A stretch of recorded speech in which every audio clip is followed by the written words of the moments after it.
아, 근데 지금 그 같이 들어보니까 그 스피노자의 신하고 주역의 이 우주관을 같이 보니까 그 저기 스피노자의 신은 이제 무한한 생성, 긍정, 이제 그렇게 하여튼 이제 정의를 내리잖아요.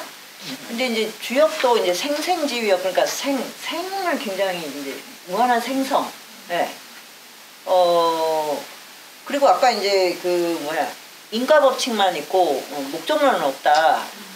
그러니까 목적론이 설정되는 순간 사실 거기는 이제 엄청난 이제 지옥문이 열리는 거예요, 실제로. 그냥 이 존재, 무한한 생성과 존재 자체를 그냥 긍정해 가는 그런 스텝이 있는데, 주역도 어떤 점에선 이제 이런 이제 8개, 권태리진, 송강곤, 이 변화무쌍한 세계에 대한 어떻게 보면 이제 뭐 무한 긍정이라고 할 수가 있죠. 여기에 뭐를 이렇게 어떤 나누고 뭐 이렇게 뭐 치우치고 이런 게 사실 없는 거거든요. 그런 점에서는 좀 통하는 듯도 한데, 근데 서양 철학은 확실히 이게 신이라고 말을 하니까 왠지 인격적으로 연결된 느낌이 들어서, 그러면 이제 무한 생성 막 긍정 막 이런 말이 이렇게 뭔가 이렇게 바로 이제 감정적으로 정서적으로 어떤 걸 이야기하는데, 저기 주역도 그렇고 이제 장자도 그렇고 그냥 기의 무한한 변화만 있어 이러면 이게 굉장히 물리적 세계잖아요. 그러니까 이 차이가 확실히 있는 것 같아요. 느낌이 그러니까 되게 쿨하고 좀 냉정하다. 그러니까 저쪽은 어떻게 보면 너무 인간 중심적인 느낌이 좀 들고, 이제 이 스피노자의 신은 기하학적인 신인데도 그래. 근데 이 동양은 또 너무 그냥 자연 철학, 자연학이야. 이 인격적인 게 별로 이렇게 너무 이렇게 그걸 별로 고려하지 않는다 이런 느낌이 좀 들거든요.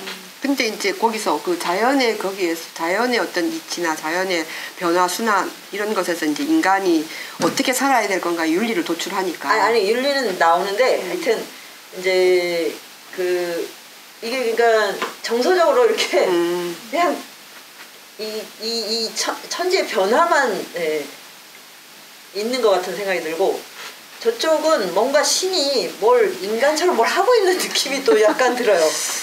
이게 참 좀 묘한데, 들으니까 어때요? 지금 주역 얘기 처음 들어본 거 아니에요?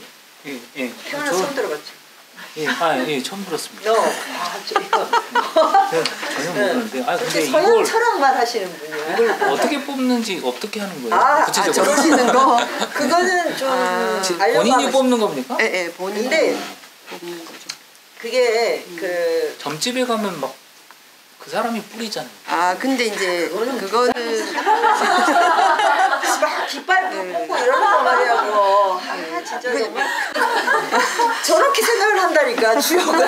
정말? 주역도 산가지를 뽑기는 하죠. 그런데 그런 게 아니고 이제 다음 주에 그 산가지 그게 나오나요?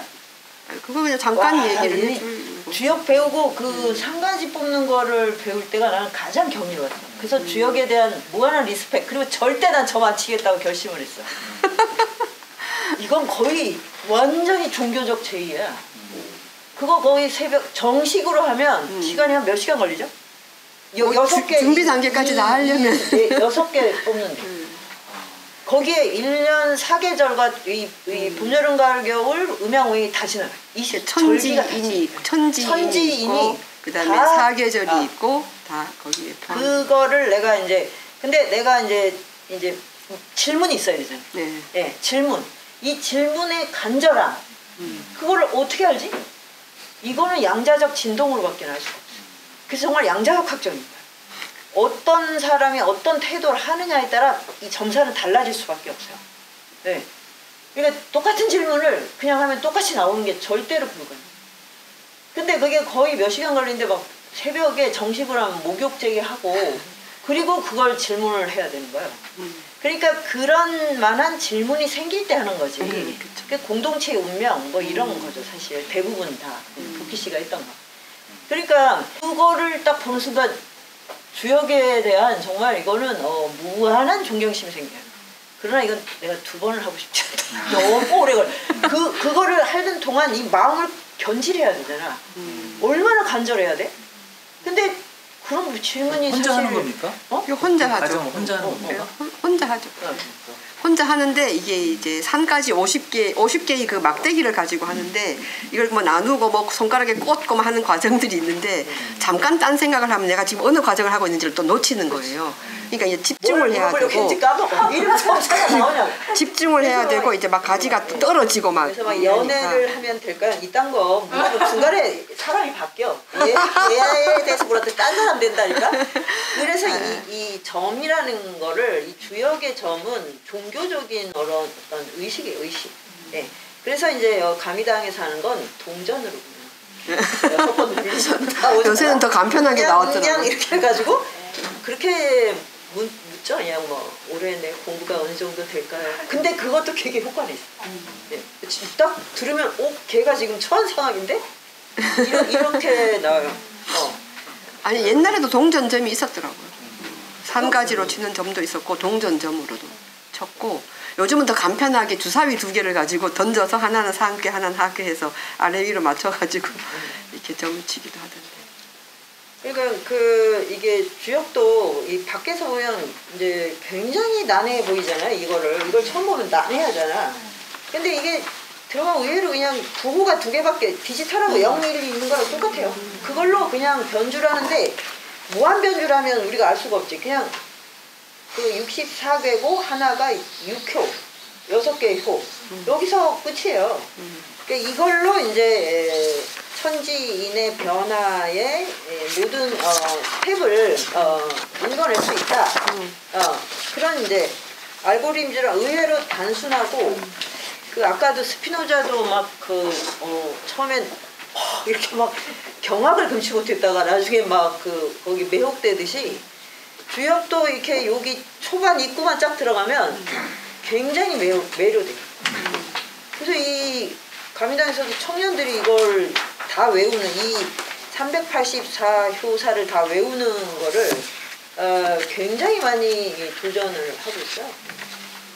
자, 이거 아주 외우기가 간단하죠. 간단해? 아니 딱 정해져 있으니까. 그렇게 외우기 싫다고 그래도 외웠잖아요. 네. 자 아무튼 이제 질문하세요. 뭘 질문해야 될지 하긴 할 텐데. 네. 아니 이런 거는 지금 세대들이 좀 슬픔에 중독된 삶 이런 말이 안 들어와요. 이거를 보면 지금 특히 MZ세대가 난 너무나 떠올라요. 너무 열심히 사는데 늘 슬프게 사는데 어느 순간 이런 슬픔과 무기력에 중독돼서 그걸 벗어나지를 못하고 있는 느낌이 들어요. 네. 그러니까 이게 이제 이 신에 대한 맹목, 전제군주, 미신 이런 거를 불러들이거든요. 그러니까 이제 이게 그러니까 간단히 이야기하면 신에 대한 모든 인간적 통념 있죠. 우리가 보통 신에 대해서 인간적 형상을 부여하잖아요. 그걸 다 없애는 과정이에요. 그렇게 하면은 신은 인간의 어떤 뭐랄까 이렇게 좀 뻥튀기한 형태? 슈퍼맨 이렇게 되는 거잖아요. 슈퍼맨이 되는 거예요. 그렇게 되면 인간의 모든 통념들의 왜곡된 형상들이 신에 다 투사가 되는 거고. 예를 들어서 신은 뭐 절대적으로 무한한 존재, 뭐 무한한 본질을 표현하는 무한한 속성, 뭐 이런 식으로 정의를 하는 이 신은 믿을 수가 없잖아요. 믿음의 대상 자체가 안 되잖아요. 그러니까 스피노자한테는 믿음 자체가 봉쇄되는 거죠. 그러니까 신은 우리가 어떤 과정 중에서 인식하는 거지 믿는 게 아닌 거죠. 이제 그러니까 그만큼 공격받을 수밖에 없죠. 그 당시 신학적인 상황에서는. 이 스피노자의 이 신관을 가장 자기의 세계관을 삼은 게 아인슈타인. 아인슈타인의 신은 바로 스피노자의 신. 이런 자연 법칙인데 인격화된 신을 거부하거든요. 그 아인슈타인은 유태인인데도. 그러면서 근데 이게 너무 경이로운 거. 그래서 이 막 경외감이 정말 거의 종교적인 열정으로. 그래서 밤은 이런 문장을 도대체 왜 이런 욕 들어본 사람이 있어? 다 위로받아야 돼. 악플 따위하고 비슷하고 한데 이거. 와 이러고 어떻게 사람이 살 수가 있나. 공동체가 작은데 유대 공동체가 거기서 추방이 됐기 때문에 거의 제대로 살기가 어렵죠. 이렇게 네덜란드 어디 막 교회 이런데 이렇게 몰래 가서 살고 사람 만날 때 되게 조심스러워했고 자기 이 사상을 탐지하러 온 사람이 아닌가 뭐 이런. 라이프니츠 철학자 있잖아요. 철학자 라이프니츠. 스피노자를 늘 이렇게 주시하고 있었어요. 라이프니츠가 당대 천재인데 스피노자의 철학이 너무 자기랑 비슷하게 보이는 이렇게 너무 앞서가는 것 같고 스피노자가 무슨 생각을 하는지 막 궁금해가지고 자꾸 막 염탐을 하고 컨닝 아니야? 만나요. 컨닝하려고. 상당히 비슷해요. 철학이. 약간 비슷한데 그 당시 네덜란드는 그 영국하고 겨룰 정도로 자본주의가 상당히 발전한 동인도 회사도 있고 굉장히 발전한 곳이죠. 유럽에서는 굉장히 발전했고 그러면서 동시에 그 일종의 스페인이나 이런 데서 스페인이나 이런 데가 당시에 그 카톨릭 있잖아요. 구교라 하잖아요. 카톨릭의 중심지예요. 여기 교황이 다 장악하는 거 왕이나 이런 사람들이. 여기에서 도망간 사람들을 다 받아준 나라가 네덜란드니까 그만큼 포용력이 있는 사회인거든 네덜란드 자체가. 자본주의가 발전하고 그다음에 철학적으로 데카르트도 네덜란드 철학을 해요. 도망쳐서. 네덜란드가 그러니까 완전 철학자의 도시. 그리고 스피노자의 얼굴은 네덜란드 화폐로도 지금 나와요. 그러니까 철학자를 화폐로 쓴 나라가 거의 없는 것 같은데 제가 보기에는 스피노자는 유대인인데도 불구하고 네덜란드 화폐에 있고 그러니까 철학을 하기 좋은 그 공간에서 토양이었는데도 불구하고 추방을 당한 거죠 이렇게. 그러니까 본인도 이렇게 책을 낼 때 너무너무 위험했고 그러니까 그럴 정도니까 이게 그런 상황에서 그러니까 실제로 스피노자가 살던 때 그 뭐 후안데 프라도라든지 여러 사람들이 있어요. 자유로운 신학자들이 있는데 이런 사람들이 무수하게 많이 추방을 당해요. 추방을 당하고 화형을 당하는 사람도 되게 많아요. 이런 신앙 때문에. 그러니까 신은 예를 들어서 믿음의 대상이 아니다 이런 막 주장하면 화형당하고 스피노자 같은 경우도 이렇게 공동체에서 너를 추방할 텐데 회개를 하라. 그러면 용서해 줄 테니까 그랬더니 스피노자는 회개를 거부해요. 스스로 추방을 당하는 거죠. 그러니까 그 추방의 경험이 이게 젊을 때니까 젊을 때 그 경험이 제가 보기에는 에티카 같은 책을 진짜 만들어내지 않았을까. 이 에티카는 엄청난 내공을 갖고 있는 책인데 그렇습니다. 단순하게 얘기하면 놀랬어. 본인 놀랬어. 이렇게 이해하는 거 맞나? 우리 신이 될 수 있다기보다는 그러니까 우리 이제 신이라는 게 어떤 사물처럼 존재하는 게 지금 아니라는 건 알았잖아요. 어떤 인간의 특정하게 능력이 확장된 형태도 아니고, 그죠? 그런 건 아니니까 신의 특정한 특징이 있겠죠. 어떤 특징이. 예를 들어서 신은 영원한 존재죠. 신은 기본적으로 영원한 수밖에. 왜냐하면 본질 자체의 존재가 포함되어 있기 때문에 영원할 수밖에 없어요. 언제 태어날 수가 없어. 그러니까 우리는 본질 자체의 존재가 포함이 되어 있지 않기 때문에 언제 태어나야 되잖아요. 언제 태어났다가 죽기도 하잖아요. 근데 본질의 존재가 있는 그런 실존은 언제도 없고 어느 이후에 죽는다 이런 개념이 없으니까 영원해요. 그런데 우리가 나중에 스피노자 공부하다 보면 알 텐데 우리가 인식을 하게 되는데 인식이 세 가지가 있어요. 1종 인식, 2종 인식, 3종 인식. 이렇게 세 가지 인식을 획득하게 되는데 세 가지 인식 중에 3종 인식이 신적인 직관인데 그런 단계에는 도달할 수 있다는 거예요. 신적인 직관. 신이 되기보다는 신이 갖고 있는 특성의 어떤 부분을 우리가 획득하게 되는데 예를 들어서 아까 제가 말씀드렸듯이 신은 그 안에 부정이나 제한과 결핍이 없었다고 했잖아요. 그죠? 그러니까 신 안에는 자기 안에 모든 게 신이니까 이 안에 다툼조차 신인 거예요. 아시겠죠? 이 안에 다툼들도 신이잖아요. 그러니까 그런 다툼도 다 신에게는 긍정의 대상이잖아요. 이게 다. 그러니까 우리가 만약에 어느 수준에 도달하면 이 다툼을 긍정으로 포함하는 그런 단계에 도달할 수가 있어요. 다툼조차도. 신적인 단계가. 근데 우리는 지금 나를 제한하고 나에게 적대감을 보이는 존재에 대해서 우리가 바로 증오로 화답을 하잖아요. 그죠? 그런 것, 미움으로 화답을 하고. 그 미움이나 증오가 다 스피노자한테는 슬픔의 계열이에요. 우리한테는 늘 슬픔들이 많으니까. 근데 그런 단계는 인간적인 단계고 너무 자연스러운 단계예요. 그것도. 왜냐하면 인간이 보이는 이 모습조차 신이니까 이것도 신적인 모습이고. 그런데 이 단계가 우리 삶을 좋게 하는 건 아니잖아요.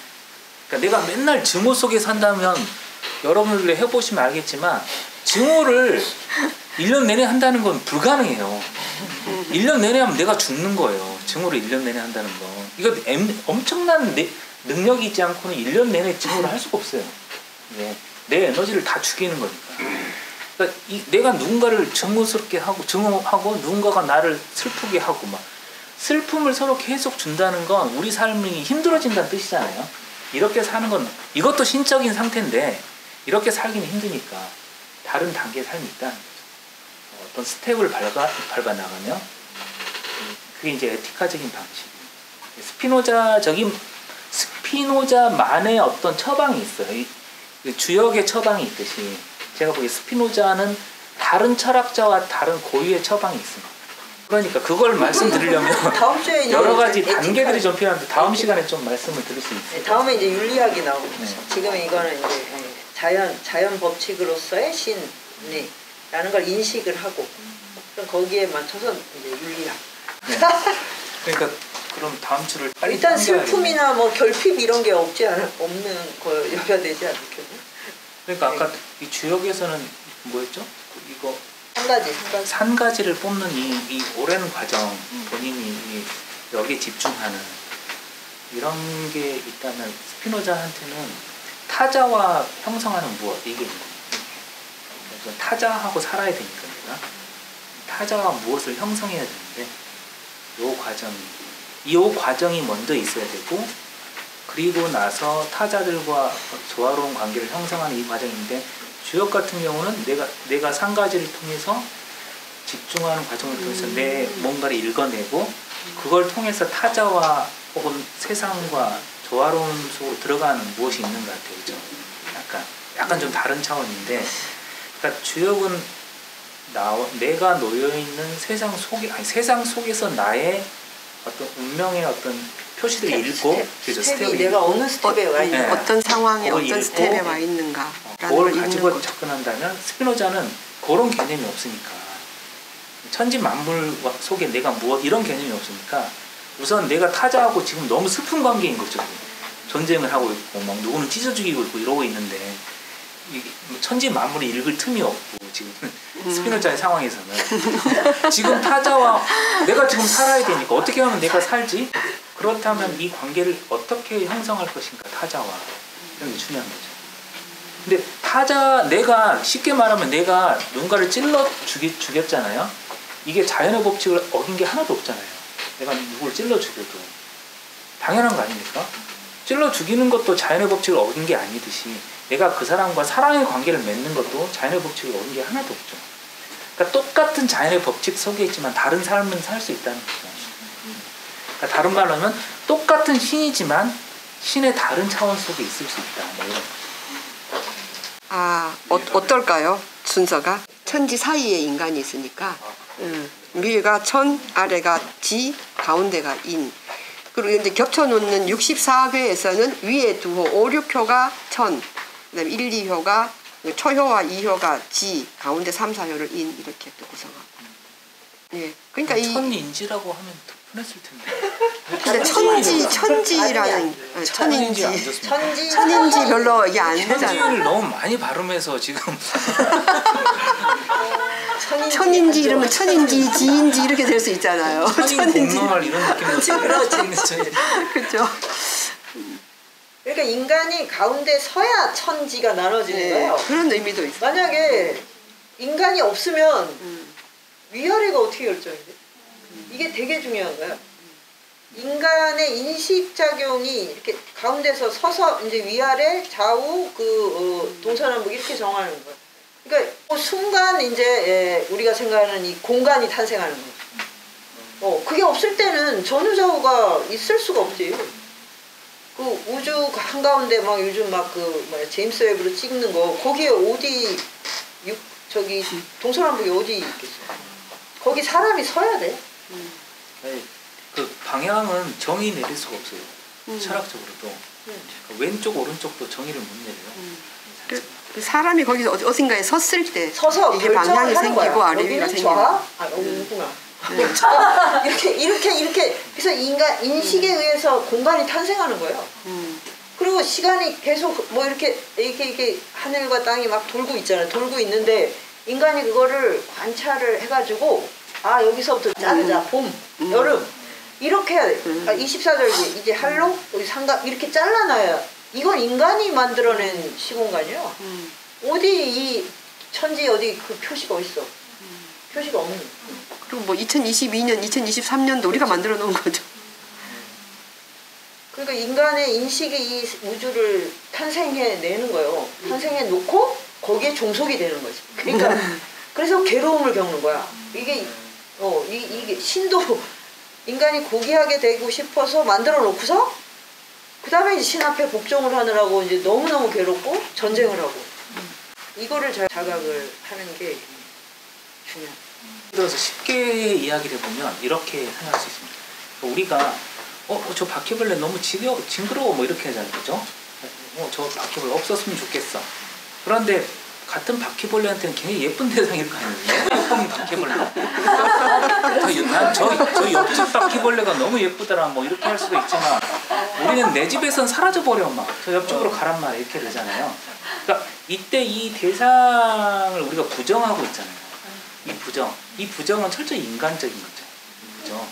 그럼 바퀴벌레 관점은 우리가 획득할 수는 없는데 근데 바퀴벌레가 존재하는 거, 우리가 존재하는 이 모든 존재하는 것 자체로는 신 안에서는 부정될 대상이 하나도 없다는 거예요. 그러니까 만약에 신이 부정한다면 존재하지 않겠지.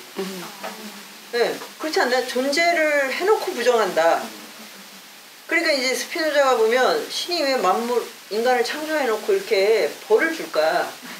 네. 근데 예를 들어서 이런 건 있을 수 있어요. 그러니까 지금 이제 우리는 신이 부정적 용법으로 사용됐을 때 문제점 때문에 그러니까 예를 들어서 신의 이름을 걸고 어떤 누군가를 마녀 사냥할 수도 있는 것이고 그렇잖아요. 신의 이름을 걸고 전쟁을 하고 있고 그렇잖아요.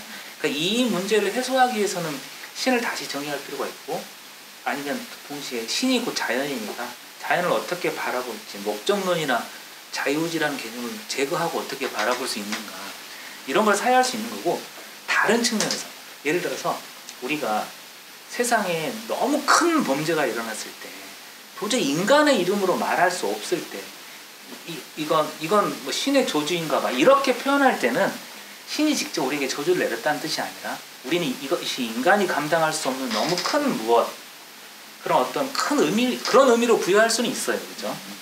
그건 좀 구별할 필요가 있지 않을까 생각합니다. 그러니까 지금 이제 이게 스피노자가 신을 정의하는 방식이 아까 이랬잖아요. 자기 원인인데 그러니까 예를 들어서 자기 원인이 아니란 말은 뭐냐면 누군가가 다른 원인이 있었다는 뜻이잖아요.